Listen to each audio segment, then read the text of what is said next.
location and what we're doing a little bit differently this year? Yeah, one of the things we always talked about doing with the show, if we were fortunate enough to have a second season, was changing up the location. And because the show is so self-contained and happens, it really occurs in one space for all 13 episodes.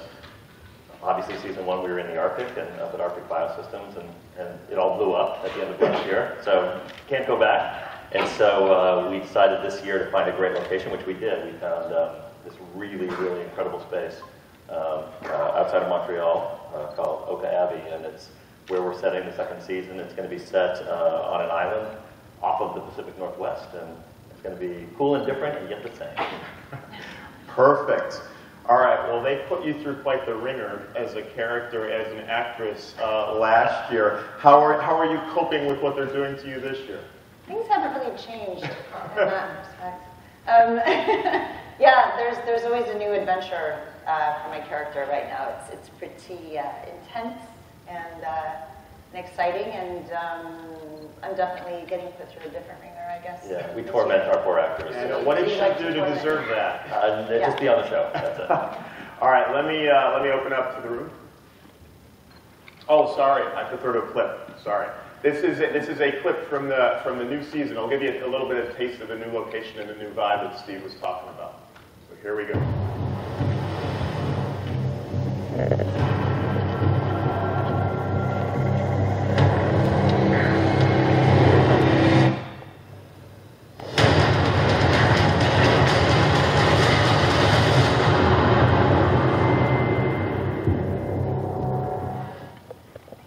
That's it? Very little. Now we can open it up to you.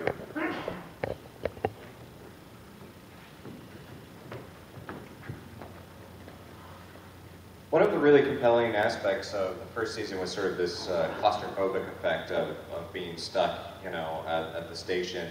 Will we still be able to access that kind of claustrophobia for the island? Will they still feel trapped, I guess? Yeah, I think it's a different claustrophobia. I mean, that's how we feel anyway from the end of writing the scripts. That the island, because it's on an island and they're surrounded by water and it's not easy to hop off to another place, there's still that sense of being trapped. It's not as interior. One of the really nice things about this season is we actually get to go outside, which we did some last season, but it was all green screen and snow and fake snow and that sort of thing. But this year we actually get to go and run around in the woods, which are deep and dark and scary as well. So yes, we're hoping that we can maintain that sense of claustrophobia and not being able to go anywhere. So last year you had this music that didn't really match up with what was going on screen. Can we expect more of that this season as well? That and more, yeah, absolutely. That's one of my favorite parts of the show. Hi.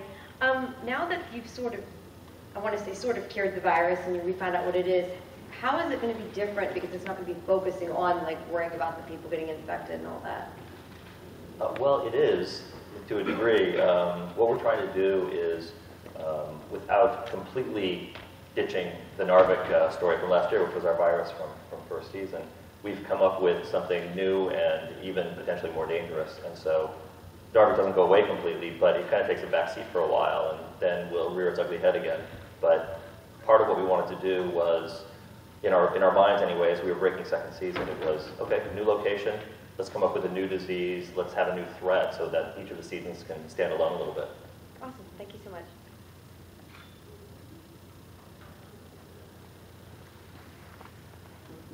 Hi, my question is actually for Kyra. What can we expect from Dr. Walker's character arc this season? What kind of things is she going to be dealing with? Well, I can't speak for where it's going to go, but so far, some of the things that are happening, last season there was a lot that was taken from her and who she was at the beginning of the season, and she became a completely different person, even physically, by the end of the season. So there's a lot of things that have made her evolve. And when we came into season 2, I feel like every time I get a new script, I'm kind of in a different adventure and journey within the story. So it's been pretty intense and interesting, and even episodes 3 and 4 in particular, I'm really excited about, because some of the stuff that they did with my character and where she goes. And again, part of that psychological thriller aspect of the show. This really starts to hit home here for me.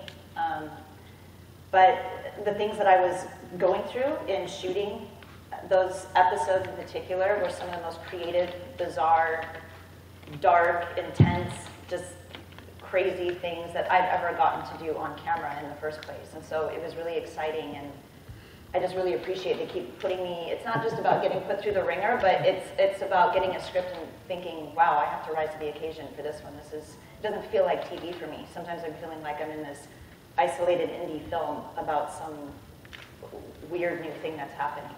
So, yeah, her character is definitely, she's become something else, and the whole thing with immortality, I think what's interesting is it's this new way of having to start over.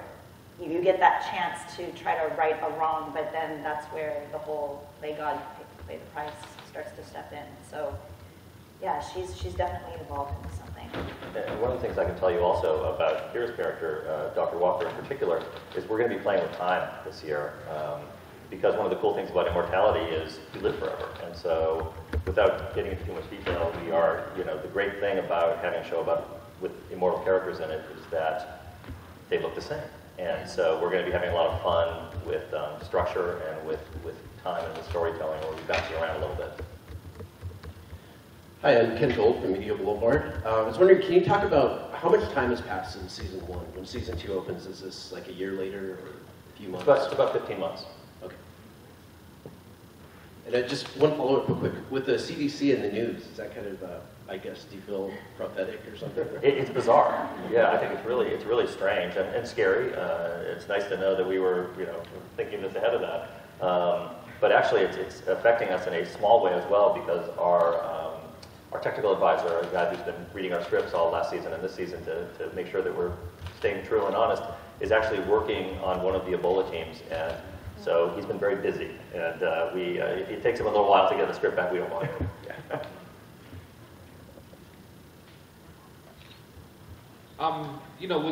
One of the things about television is that you usually get to put all of your biggest costs at the beginning, which is building the sets and having those. So changing location, I don't know if it's going to be like a seasonal thing now. If we're going to kind of change locations, does that kind of add a little bit to it in terms of how do you keep it from getting overly expensive, so you're not starting out each season like with this big, let's build new sets or let's build new locations, that kind of thing. I mean, how do you kind of control that aspect of it? Oh, you're absolutely right. That's a huge issue for us.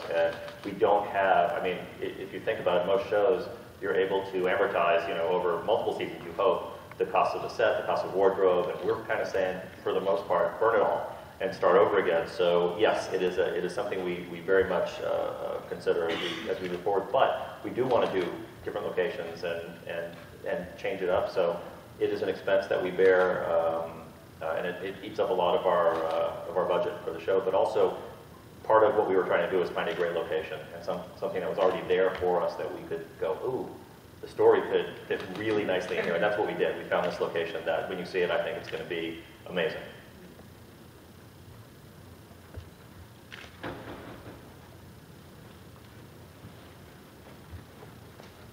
James Hamilton from Geek Astronomy. I'm just curious, speaking of locations, are there going to be any flashbacks to the base, or will we never see the base again? Because that was a beautiful set. Yeah, that definitely was.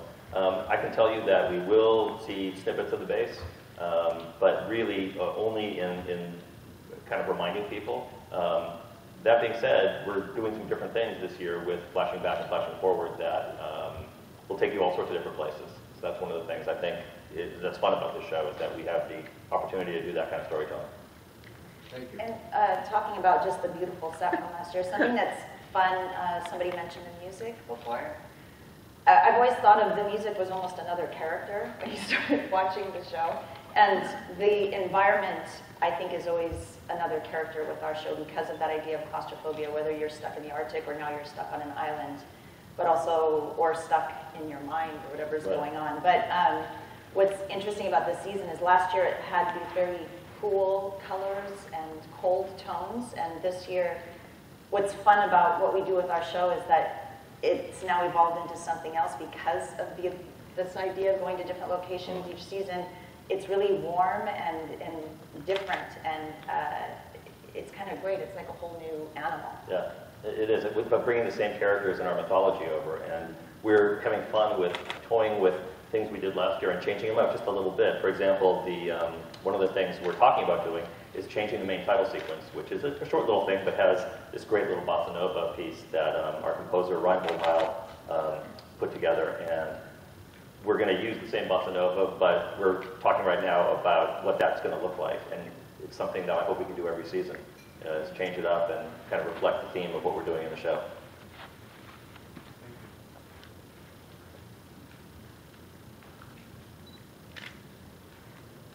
No more questions?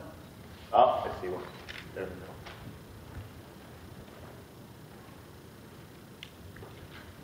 Hi, can you explain a little bit more about that closing scene where we see Julie at the head of the table at the meeting of the immortals? Can you talk a little bit more? That was awesome, wasn't it? I love that scene. I love the silver eyes.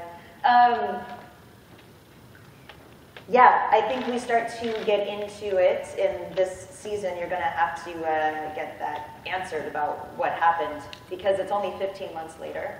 And, you know, but when we ended that last episode, I was kind of a part of that. So I think she's a survivor, and she's going to do what it takes to keep going. That was one of the parts about the character that I loved the most, that I discovered last year, is that she's not without fear, but she's really brave. So she just keeps putting herself into it to figure out a way out. She just doesn't give up.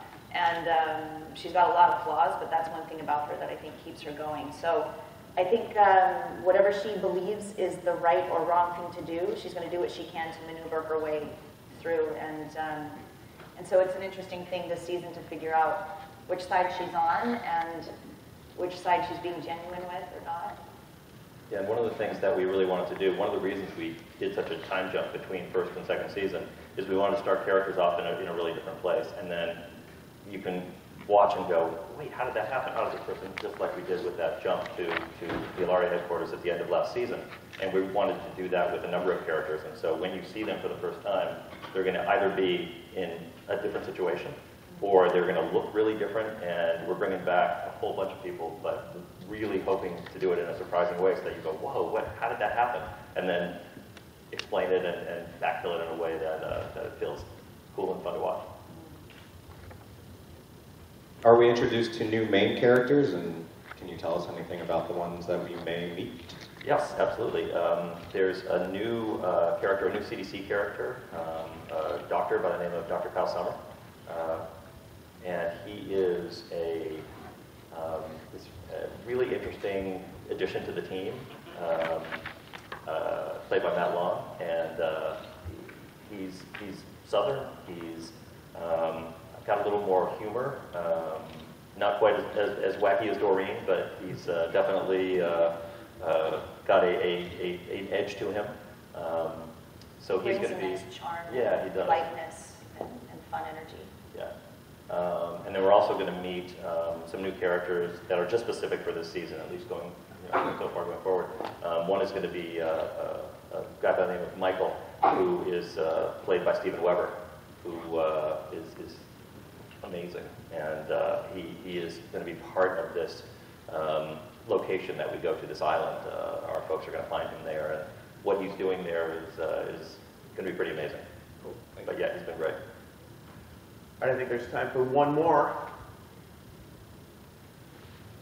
Unless you all need coffee that bad. Jason Griffin, TVaholic.com. You mentioned changing it up from season to season. How many ideas do you have for, like, how far out have you sort of thought about things like that? 100. A couple, definitely. And I mean, that's one of the difficult and fun things about television is you just don't know how many seasons you have. And so, yes, we have some ideas, moving forward if we're so fortunate to be able to do so. But yeah, we have all sorts of ideas, and we just hope that we get the opportunity to play with them. Thank you, guys. This is great. Thank you. Thank all you guys for everybody.